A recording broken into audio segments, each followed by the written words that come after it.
Hello everybody and welcome to the tutorial for how to animate stuff in the Clone Drone in the Danger Zone level editor. We'll try to go over basically everything you can do in the new animation system. If you already know a little bit how to do stuff and you're looking for a particular topic, check out the description below where we'll be placing some timestamps for specific topics that you might find useful. Okay, but now starting with the basics. Here we have an empty level. We are going to make a new animation. Actually, before that, we are going to put a simple object in the level. Let's put a platform in the level. Cool. So, how do you make an animation? The first thing you have to do is click the animation button. It sits right there, it looks like this. Then you have to make a new animation. You do that by clicking the new animation button. We now have an animation. You can tell by this drop down containing an animation. So let's start by giving this animation a better name. Let's call it Cube Party, because we are going to animate this cube. So, how do you move anything in an animation? The first thing you have to do is select the object that you want to move. So let's try moving it around. Alright, cool. As you can see, this created a new track in our animation with one keyframe. A keyframe is basically a marker in time that captures the state of the object at that time. So to animate it, let's move the playhead forward a little bit. You do that by just clicking anywhere up here, and you can see that this blue line moves ahead, capturing essentially a position in time. Let's go to 1 second as an example. Okay, so we want this cube to move around. Let's move it over here. As you can see, we now have another keyframe. And if you interpolate between them, the object moves. You can preview this in the level editor by clicking the play button. So it goes from one point to the other. You can also select keyframes like this, copy them, Ctrl-C, paste them at any other point in time, Ctrl-V, or Command-V if you're on a Mac. And now it moves back and forth. Great. You can also do this for other properties like rotation, scale, etc. Let's try that real quick. Here's a rotation. What a beautiful thing. So say we wanted this to loop. How do we do it? We click here to access the properties of this animation. So let's select looping. There are other options here, like if you only want to play the animation once, if you want to autoplay it, ignoring the time scale, you don't have to worry about that one. But let's try autoplay. What this does is that the minute you enter this level and it's fully loaded, this animation will begin playing. Let's have a look at that real quick by clicking play. Yay! There we are. Beautiful! Okay, so what if we don't want it to autoplay? For many animations, you want to trigger it when something specific happens. To do that, we must place a trigger in the scene. The most useful trigger is the AI trigger area. This area triggers when the player walks into it, more or less. So let's put that a little bit in front of the elevator, and then in the animation timeline, in the settings, we will say play triggers is A. Beautiful. You can also assign a stop trigger. Let's try that. Very cool. Let's check it out. So now you can see the animation is stopped. We walk forward. Hey, it starts playing. We walk forward some more. it stopped. Cool.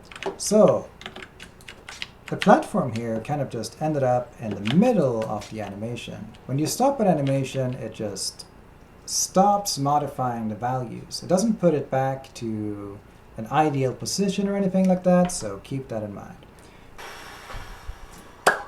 Okay, next topic. Character animation. How do you animate a character? Well, it's pretty similar to how you animate a cube, but it has a lot more settings, so I thought it would be useful if we go through it. Okay, so check this out. We have a level with a single menacing character.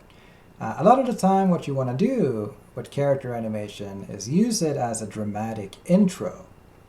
So we want this character to basically jump down from here dramatically to kind of add some more anticipation for the fight that is about to take place.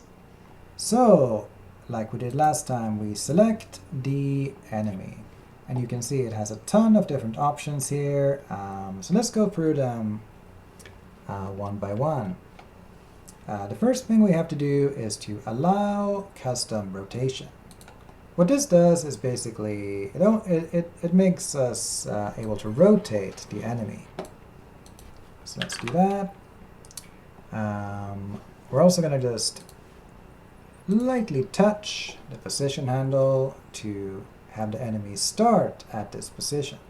Let's make this enemy play an upper body animation.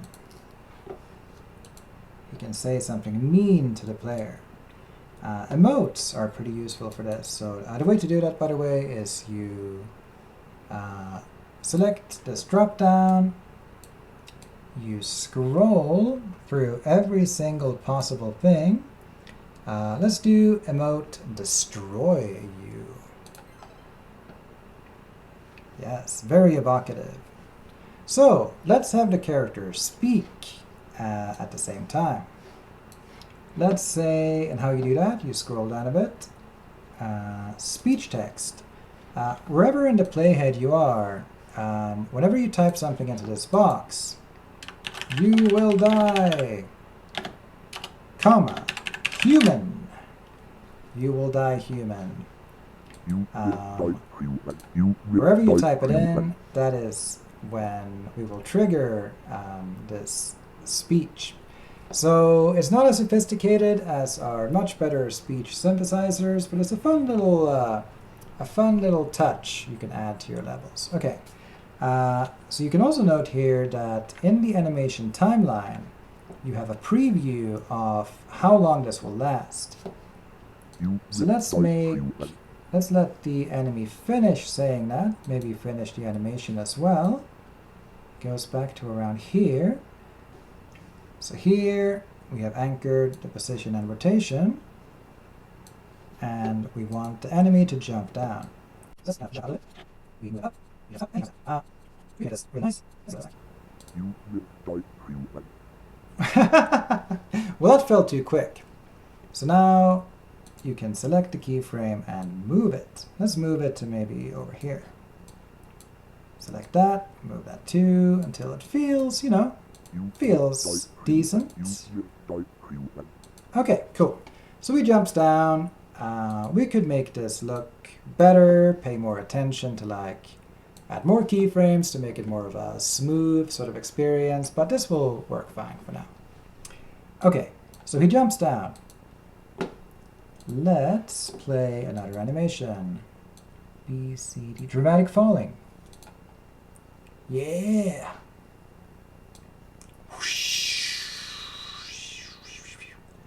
So dramatic. Okay, and then when he lands, we're going to play dramatic landing.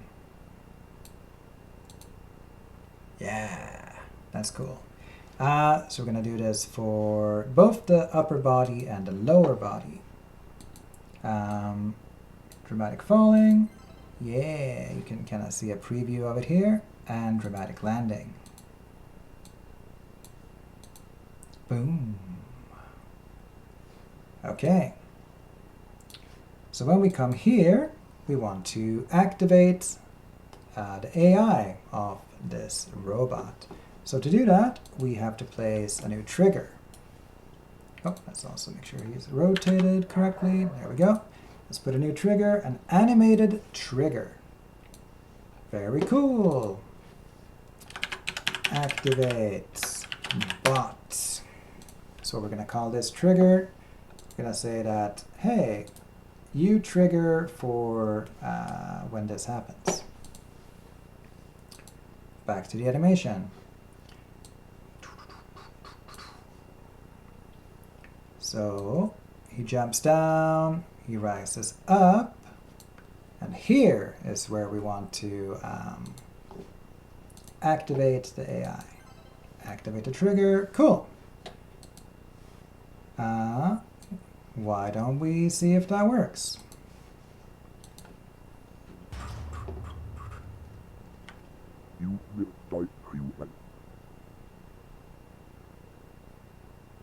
Whoa, and here he comes. So dramatic. Wow. Wow, very dramatic. So, next topic is manual animation.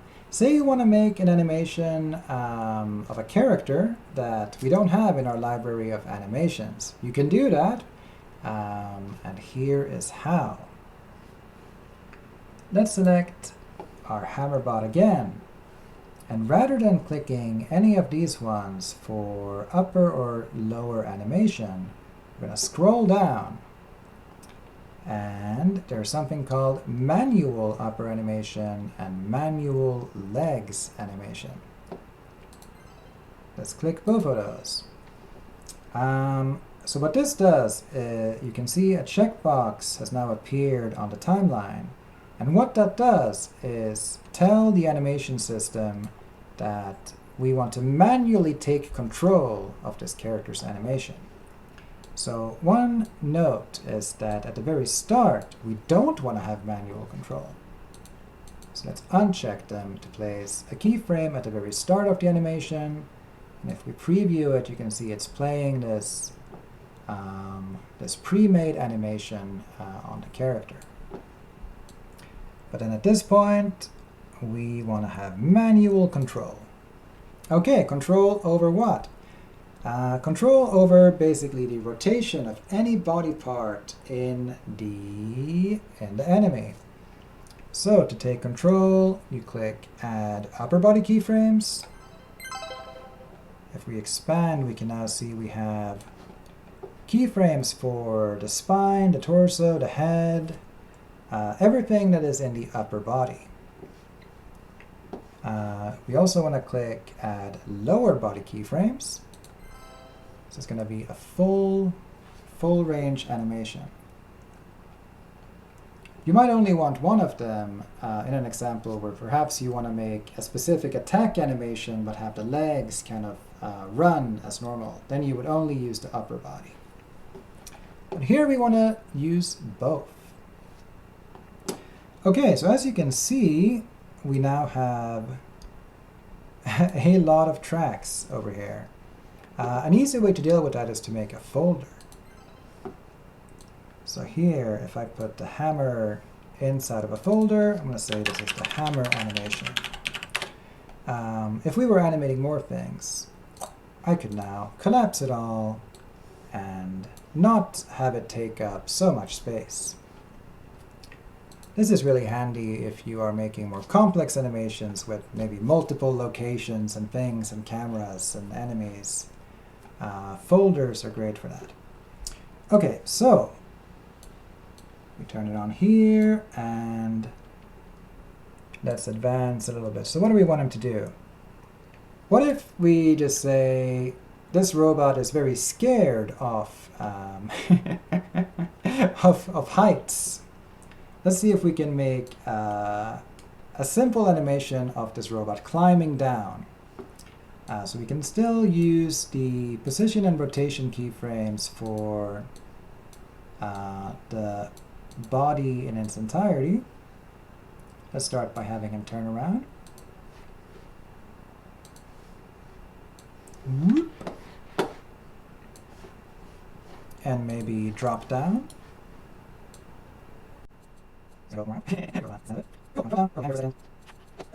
Whee!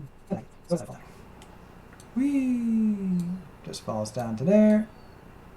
It's a very cautious robot. Less cool than the previous robot, but alright.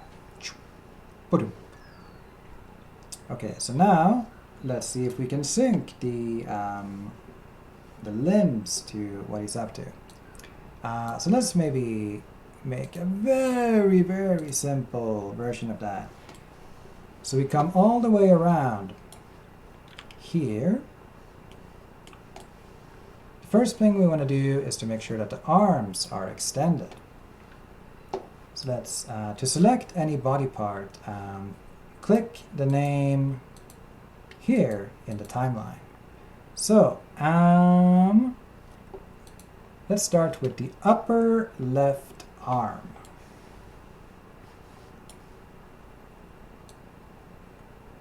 And let's rotate it using the rotation tool. You can also manually modify the values here if you feel confident that you know what value that you want. Like that. Maybe we want to square the torso. You can see he has this angle by default, but let's say we don't want that angle. Not going to spend too much time making this animation super beautiful. That feels like a different tutorial that somebody else would be much better suited to giving you. But we are extending our arms in a cool way. Over here, let's extend it back a little bit. Maybe the head rotates around to kind of look look at this. The hammer is in a crazy rotation right now. Let's rotate it to hammer. Cool. It has its own rotation inside here. Maybe we can put it like this is probably how it would end up. Let's adjust the position that we're going for here. Whoop. So he's kind of hanging here. And we can, because we have full control of the body, we can maybe rotate him a little bit too. He's like coming like that. Yay! Okay, what does that look like? So he's standing up here. Yeah, you're gonna die. Whoa, he jumps like this. And we can add another little keyframe here just to make him clear this ledge.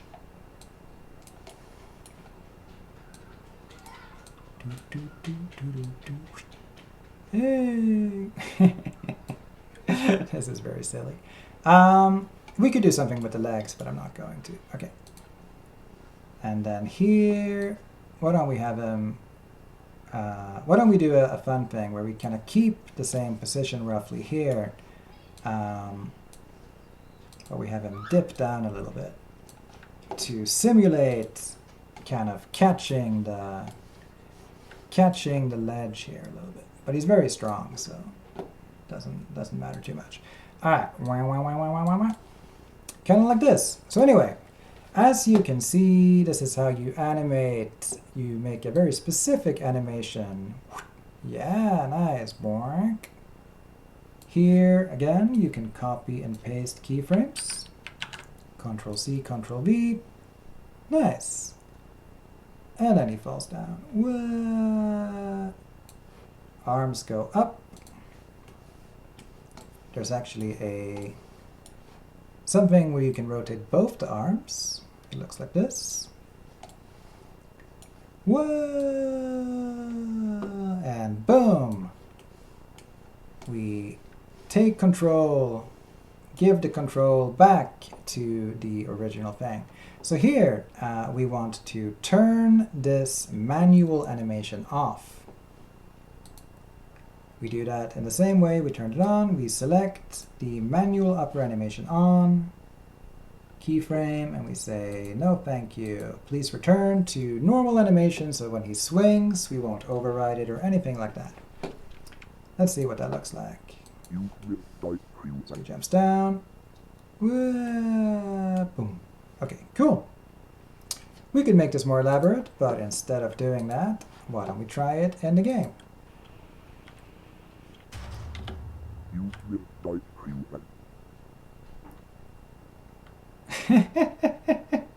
Hey, there you go. And let's verify that he can still use his normal animations. Yes, he can. Whoa. Very good. I won that one. Cool. So, next topic. How do you actually make a cutscene that involves the character and the camera? Okay, so I'm going to keep using this example.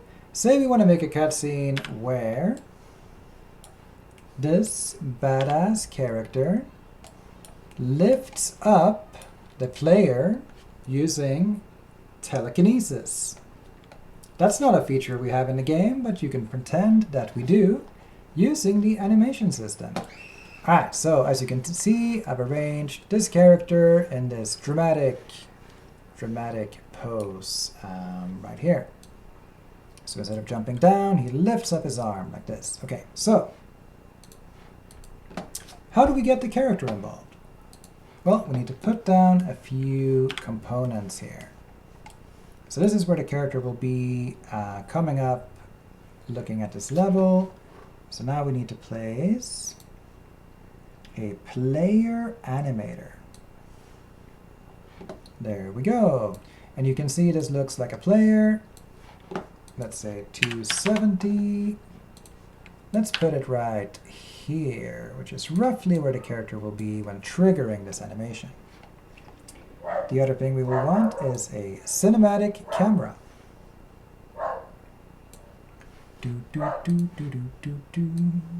Sitting behind the player.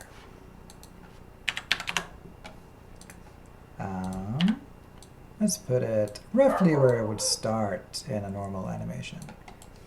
So you can see this little preview window shows us a preview of the cinematic camera.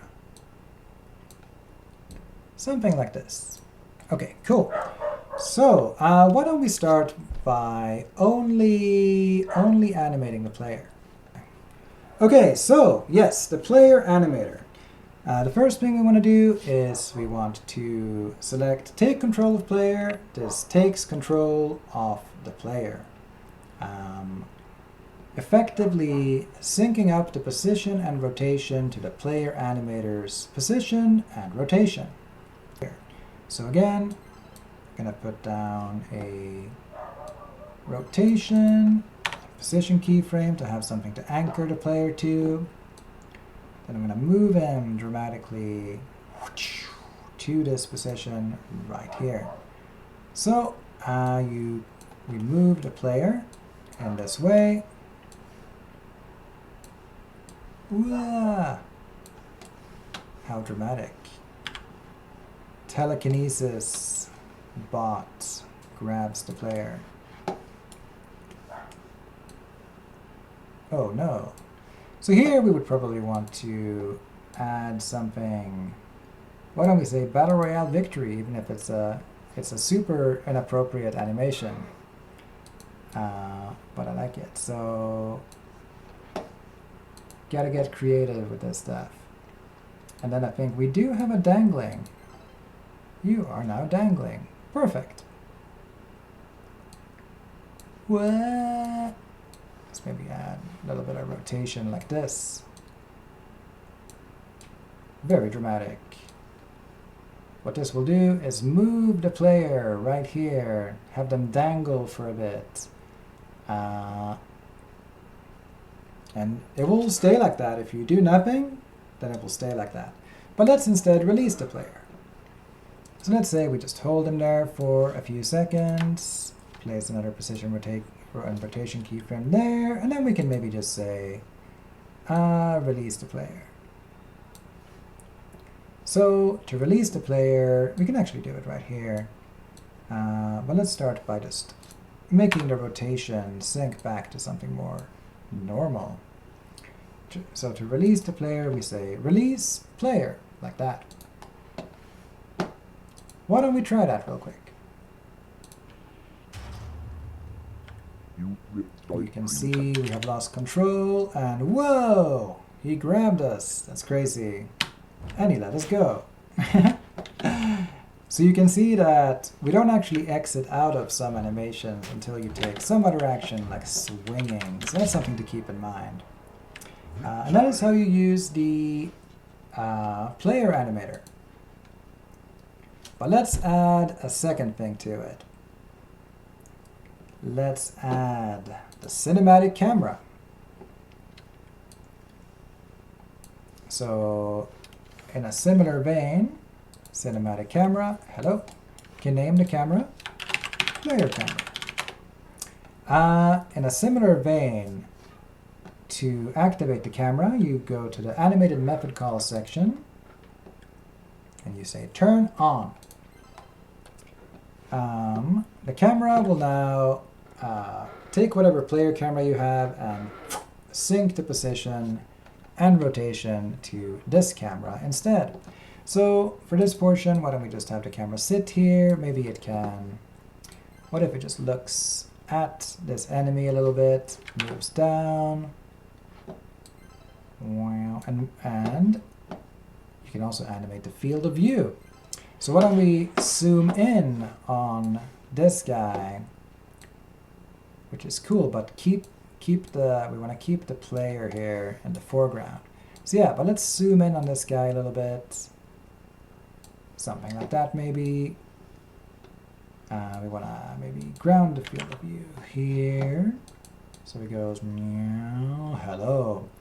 And then here, if we don't move the camera, we won't follow the player here. So now we can do a cool thing, which is to move the camera. This is a fun effect, by the way.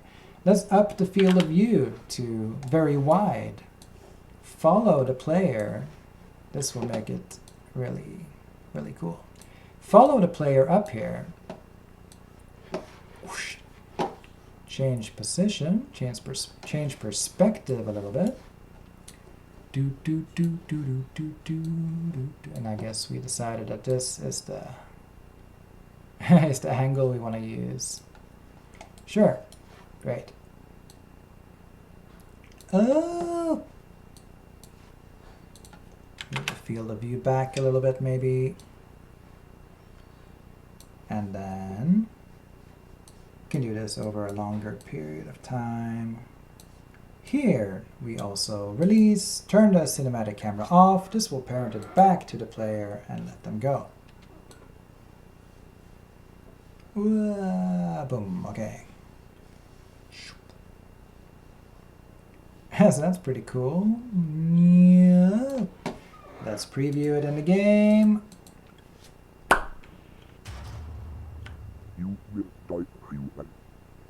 Whoa.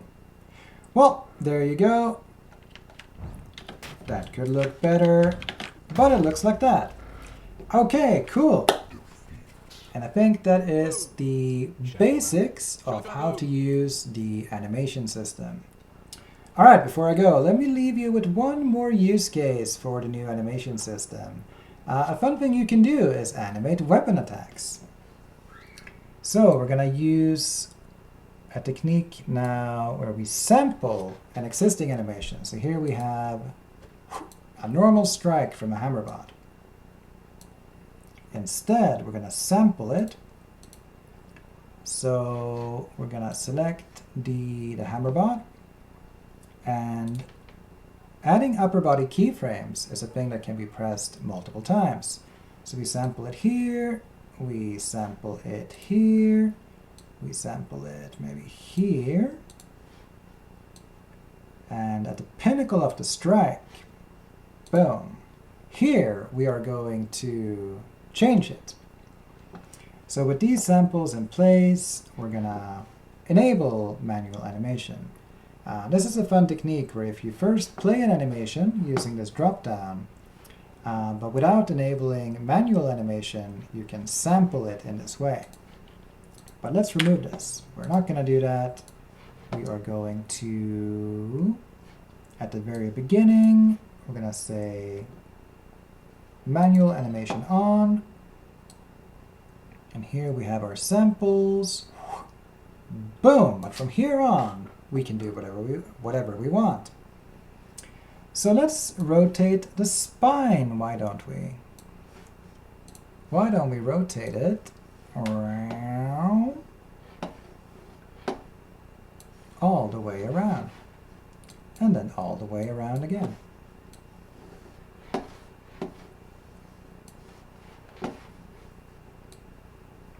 Now, gotta line it up.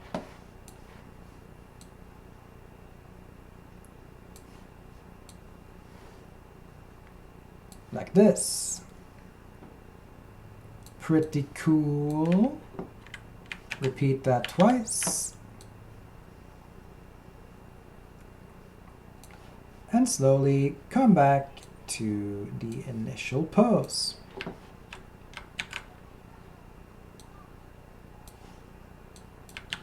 For a nice rest here. Whoa. Yeah, it's silly.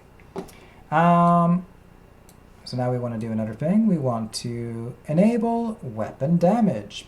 So let's start the weapon damage around here, maybe. Actually, around here when we start letting loose. We want it to be live, the damage. So the way to do that is to check force weapon damage on. This will turn it on. We want initially for it to be off. So let's put a keyframe there. Force it on. It will be on all the way through this animation until we get to around here. And also we want, one second, we want this character to hold this pose towards the very end. So let's copy all the other keyframes, put them here. Boom! Beautiful. A beautiful animation.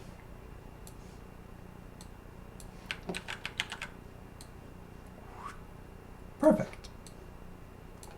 And we're going to say this animation is looping and autoplaying.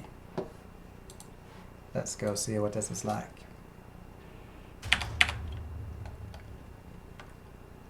Oh God.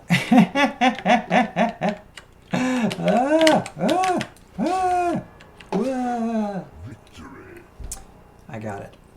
Anyway, that showcases some of the power of the new animation system. I hope you have a lot of fun with it, and let me know if you want any other tutorials about the level editor in the comments. Alright, with that, have an awesome day. Don't forget to like, share, and subscribe, etc. Bye-bye!